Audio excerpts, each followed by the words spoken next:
Hello everyone, and today I'll show you how to use Control Center on your iPad of 10th generation. It's really useful for quick access to settings and important features. So if your iPad is in portrait mode, simply swipe down from the right top corner of the screen and you've got your Control Center opened. In case if you're using it in the horizontal mode, it's just the same. You swipe down from the right top corner and you got it opened.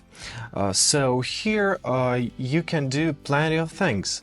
You can adjust your brightness and volume by simply hold it, drag it up and down, click on the screen again, same for the volume, hold it, drag it up to make your volume up, drag it down to make your volume down. You can turn some features on and off, for example your do not disturb regime, personal regime, work regime.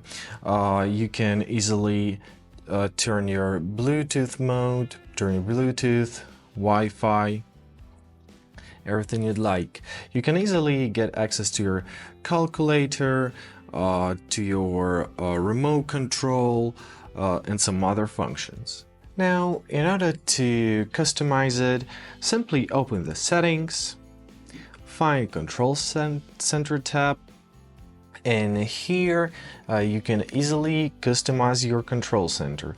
For example, you can add quick notes, you can add alarm, you can add code scanner, and whatever is possible here.